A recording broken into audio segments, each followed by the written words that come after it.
Section 5.3 is about determinants and Cramer's rule. So the determinant is a property of every square matrix. So that's basically what it sounds like. A square matrix just means that one where the rows and the columns are the same amount. So we are only going to look at the case of the 2 by 2 matrix. So calculating the determinant of a 2 by 2 matrix is fairly simple.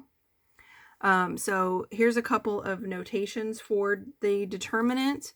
So matrix A, so it could be determinant of A, or it could be what looks like the absolute value of A, or it has like, usually we have like square brackets around the matrix, but if you see like straight bars that aren't brackets, they look kind of like absolute value bars. So what that means is they're asking you to calculate the determinant. All right, so if your matrix is like this, where your first row is A, B, and your second row is C, D, then the determinant is going to be equal to A times D minus B times C. So you cross multiply starting at the top left, A times D minus B times C.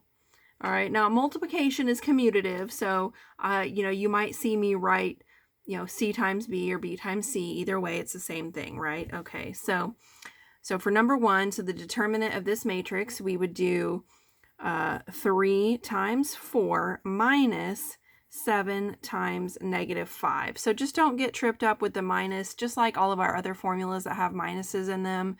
One of your numbers may also be negative, so just be careful of that. So that's going to be 12 plus 35. So that's going to equal 47.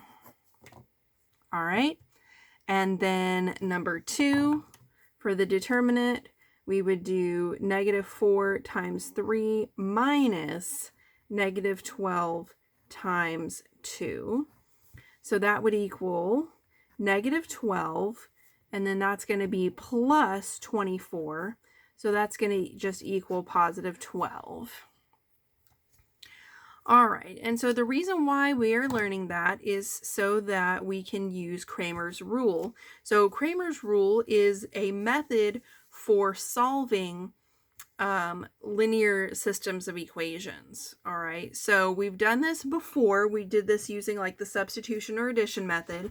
So this is just another way of doing that.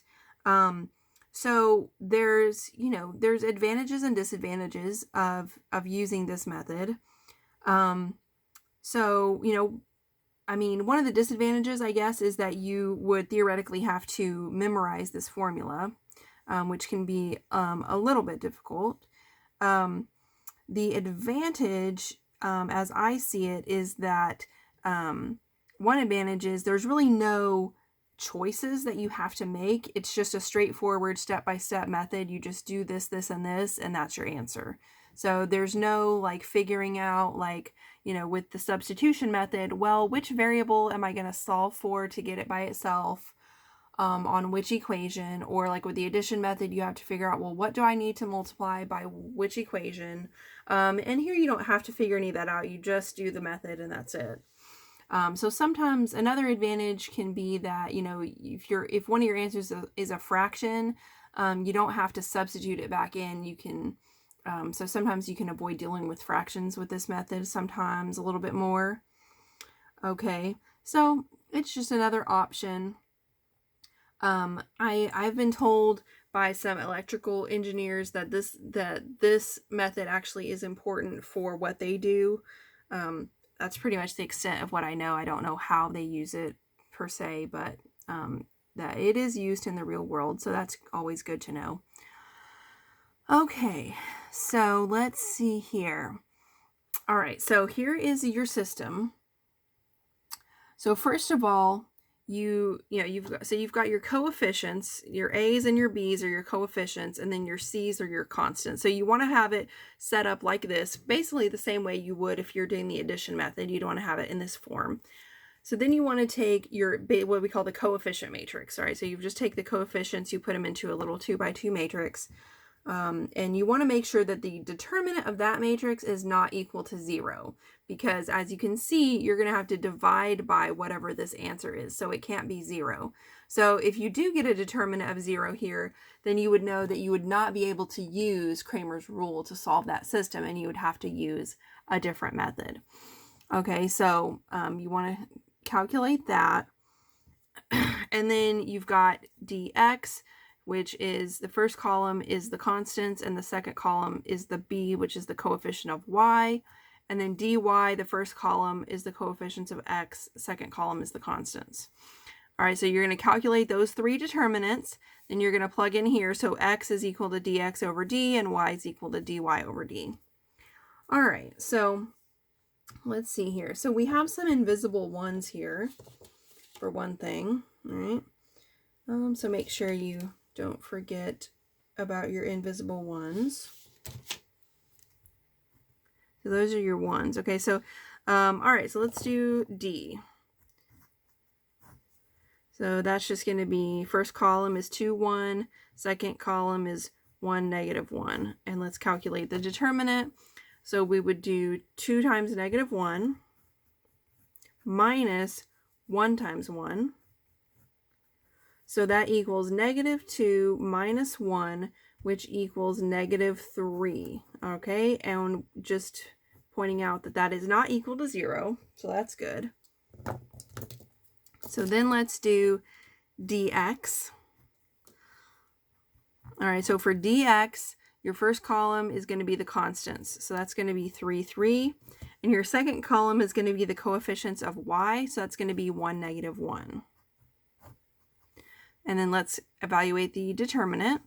So that'll be 3 times negative 1 minus 1 times 3. So that equals negative 3 minus 3, which equals negative 6. Okay. Then we're going to do dy. So when we do dy, the first column is the coefficients of x. So that's 2 and 1. And the second column is the constants, which is 3 and 3. And then let's evaluate that determinant. Got ink all over my arm, as you can see. It's not blood. It's just purple and pink and red ink. Okay, so then that'll be 2 times 3 minus 3 times 1. So that's 6 minus 3, which is 3. All right, so then x is equal to dx over d. So in this case, that is negative 6 over negative 3, which is equal to positive 2. And then y is equal to dy over d. So that is 3 over negative 3, which equals negative 1.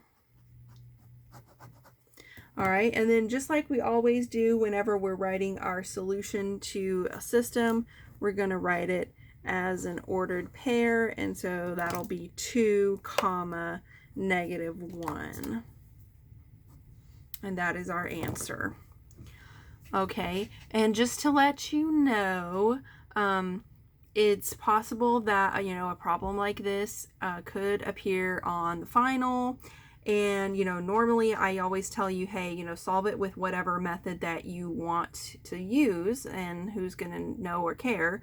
But I have seen problems where you have, it'll ask you to actually fill in, okay, d equals what? And you would have to fill that in. And dx equals, and dy equals, and you'd have to fill those in. So just solving this problem, if it tells you to use Cramer's rule, and just using substitution or something like that, or addition method, even though that might be easier and it's great and you get the correct answer, but it might not be sufficient. Okay, so I just want you to be aware of that you actually do have to, know how to use Cramer's rule. All right. Okay.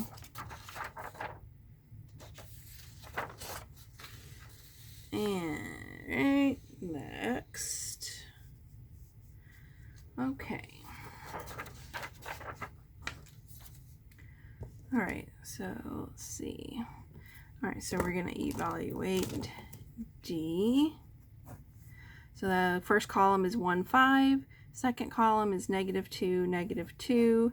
And then the determinant, we would do 1 times -2 minus -2 times 5. Okay, so that equals -2 plus 10, which is equal to +8, which, by the way, is not equal to 0, so we can proceed. All right, and so then we'll do dx.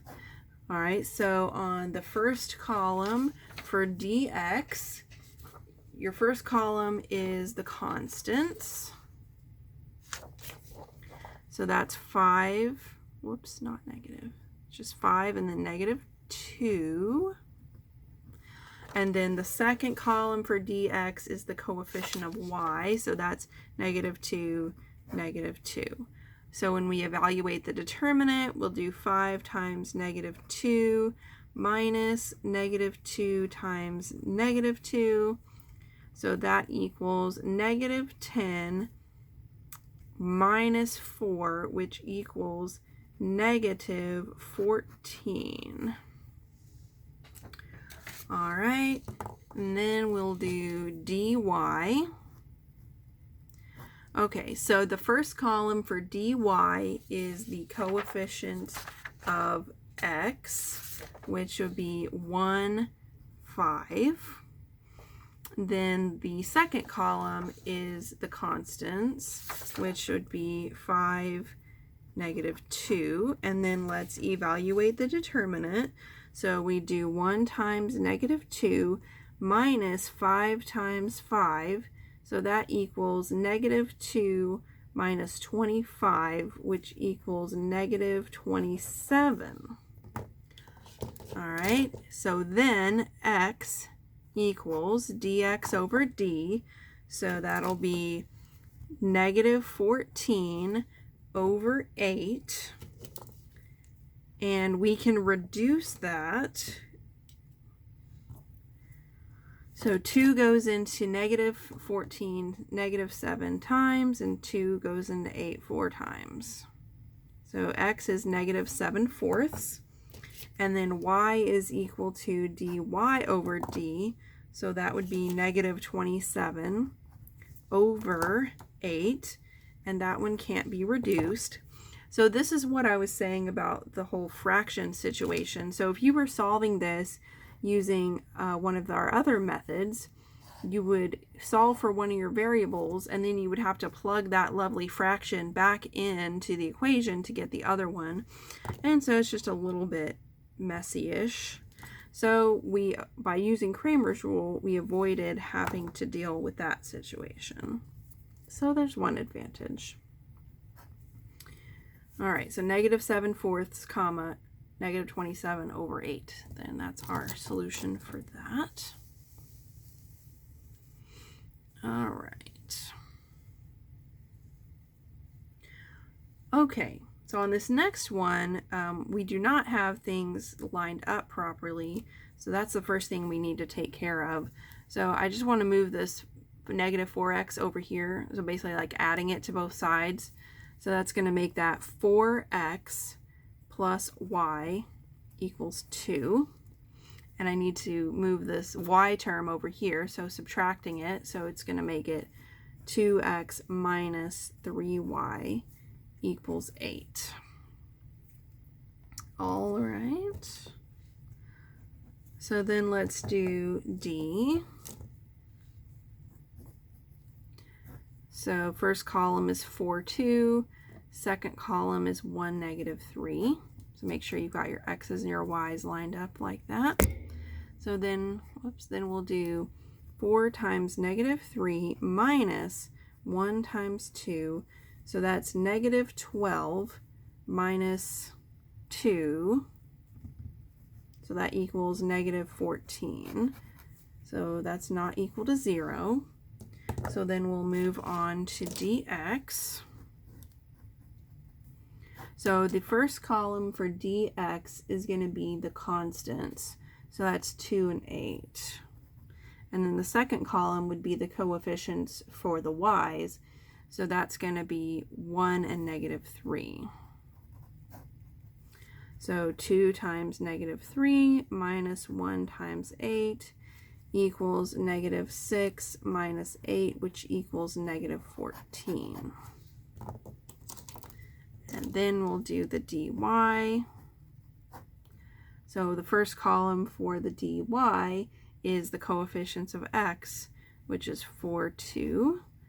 And then the second column would be the constants, which is 2, 8. So 4 times 8 minus 2 times 2 equals 32 minus 4, which is 28. All right, and then x equals dx over d, so that's -14 over -14, which is equal to +1. And then y is equal to dy over d, which is 28 over -14, which equals -2. All right, and write our solution as an ordered pair, 1, -2.